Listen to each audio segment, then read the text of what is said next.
There are more than 60,000 kids under 6 years old in Pierce County. An alarming number of these children are unprepared for school and learning. On the other end of the spectrum, as America grows older, scams and fraud are increasing. Why are seniors so susceptible? We discuss these topics next on Pierce County Talks.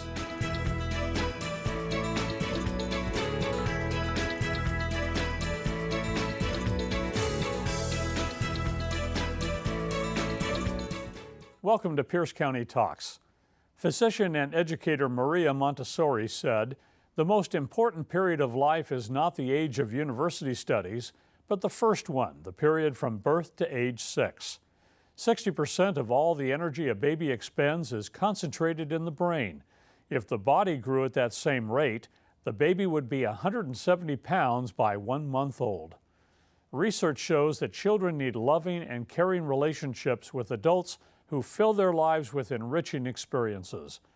Developmental psychologist Yuri Brofenbrenner says development occurs through a process of a progressively more complex exchange between a child and somebody else, especially somebody who's crazy about that child.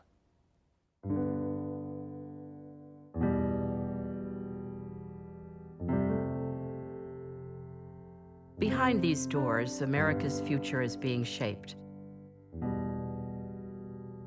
Inside, you'll find some of the world's most important teachers. Libraries, where any book on the shelf is an instant classic.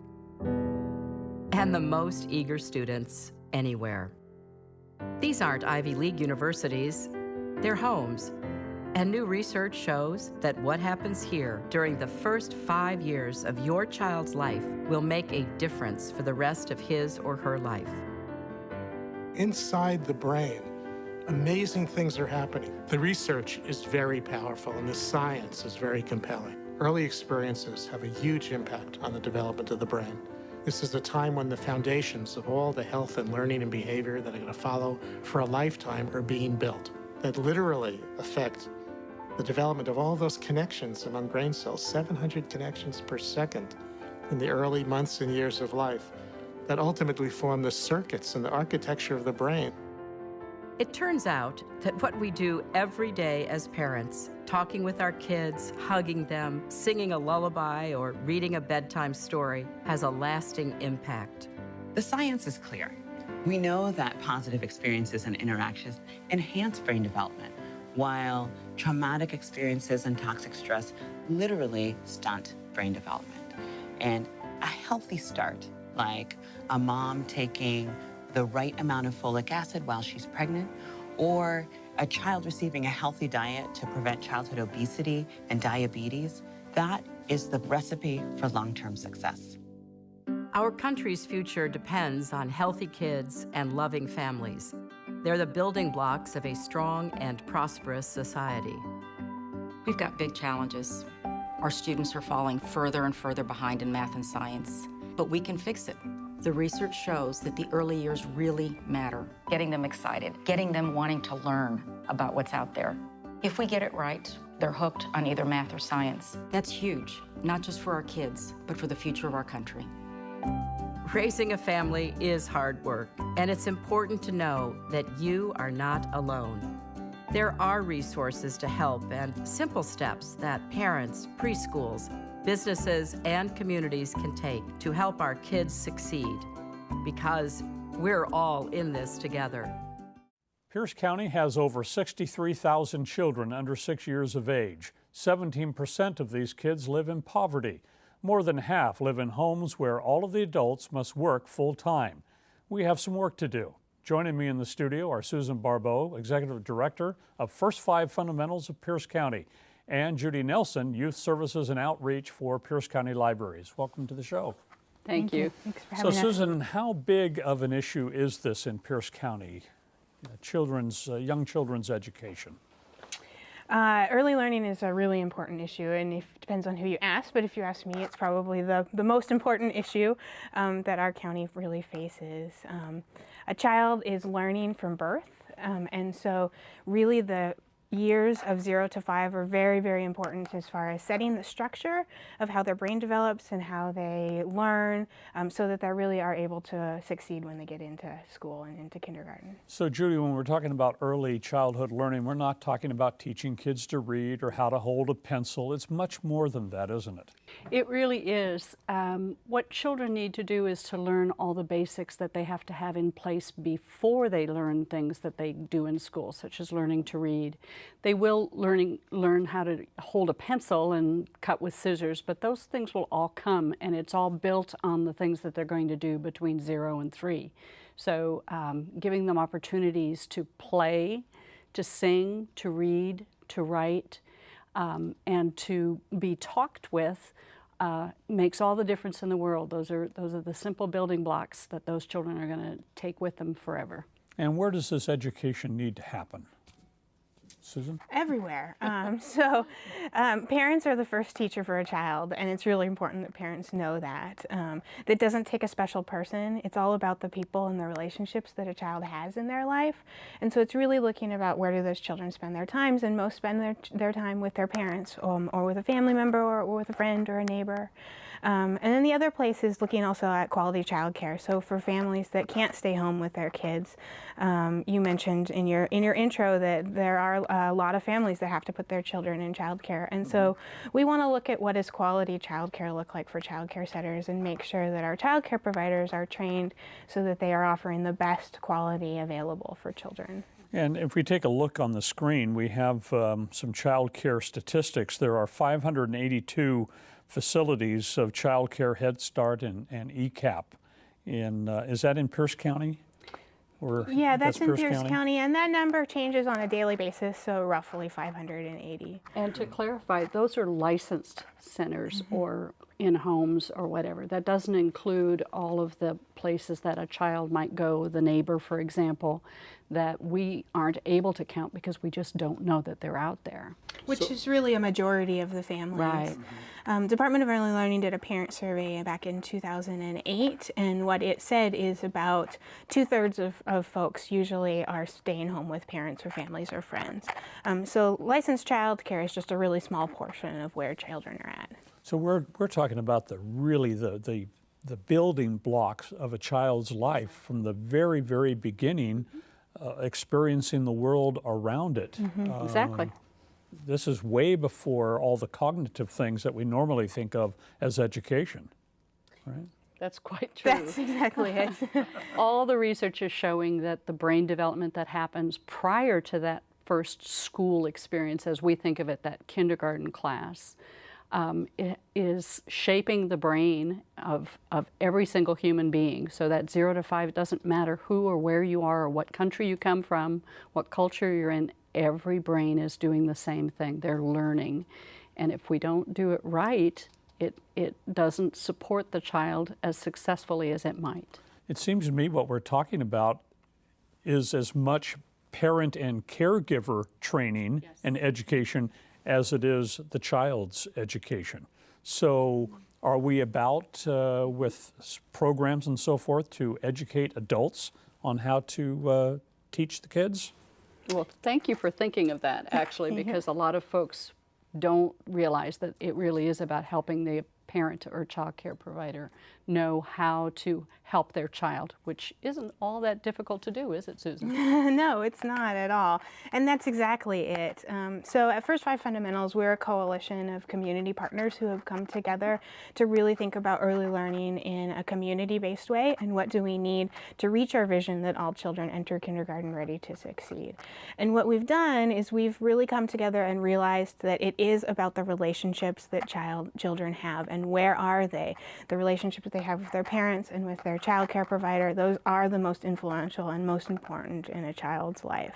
And so it's simple things that you can do. So for example, I'm a new mom. I have a 4-month-old son at home. Congratulations. I didn't know that. That's Thank awesome. you. And I was just sharing actually yesterday with Judy about an activity that I do with my 4-month-old, which is every time I go to change his diaper or change his clothes, we count the snaps that are on his onesie. So some of his clothes have 2 snaps, some of them have 3 snaps. And so it's little things that you can do as a parent in your daily life like that on a daily basis that But at starts 4 the months brain. old, he's not going to catch the 1, 2, 3, 4. But what he's getting is interaction with mommy. Exactly. Right? That's exactly it. But you know, he would be very surprised. So he has smiles on his face when I start counting, and he recognizes numbers already. He knows that we're counting, and it's the interaction with mommy as well that is really, really important. So little things that you can do like that. And part of what she's just done is also sequencing with him. And children have to learn what that means, and that's repetition and just hearing it from the voice of somebody that they care about. So the fact that he's built that relationship and now he's learning about numbers, even if he can't say 1, 2, 3, 4, he's hearing that sequence and starting to understand that that's an important sequence for him to be aware of. Thinking back to the video we showed earlier, it's not, in what you said, it's not just who he cares about, but someone who cares about him. Absolutely. And that makes a difference, right? That's exactly it. Yeah. And one last piece, it's also about having it as a one-on-one physical contact. It's not being put in front of a screen, for example, where you might have a good relationship. We think about Mr. Rogers and the relationship he used to develop with children. But for small children, they need that person-to-person contact.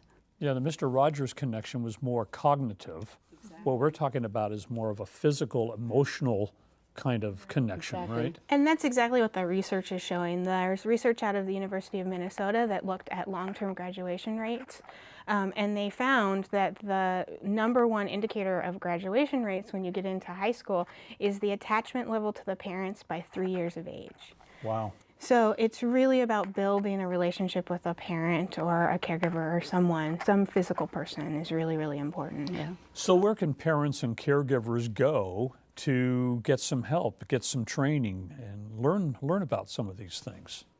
So let's not call it training because parents know a lot of these things. It's really being reminded and modeled so that they can see how things work. So First Five's website has a lot of information for them to be able to go and plug into. And we'll put that up on the screen, the website. Go ahead. Excellent. And the public libraries, Pierce County is blessed to have 3 different systems, the Pierce County Library that I represent, but Tacoma Public as well, and the Puyallup Public Library.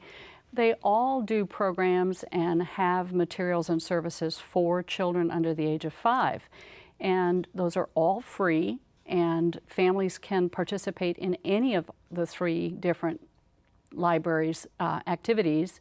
And they're going to find reading, they're going to find other music type activities, they're going to have things that they can do together with their child and take home with them.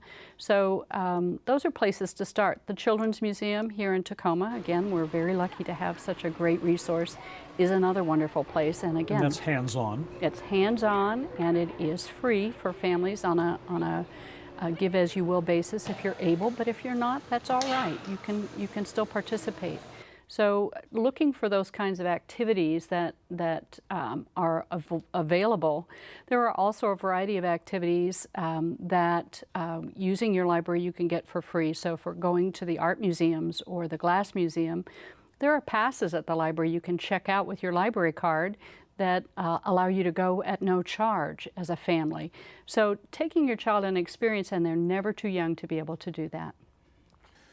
For lack of a better term, are there any encounter group kind of settings where parents and caregivers can come together and just share with one another techniques and experiences and support and that sort of thing, so when they get back with the kids, they are reinforced with this good modeling?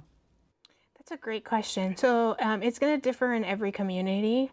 So if you're living in Graham, there's mom groups versus Tacoma, and so it's really getting to know your local community.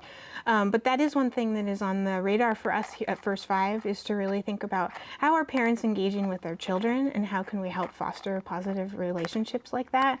And so I would also encourage people, if they have questions about how to reach out to those groups that are in their local community, to contact us at First Five, and we'll be able to help them in the right direction. Because the thought that goes through my mind is you often hear the phrase babies raising babies, And there are just some parents out there who really don't have the tools and the skills for this new baby that's entered their life. And so there's got to be some ways to help them along.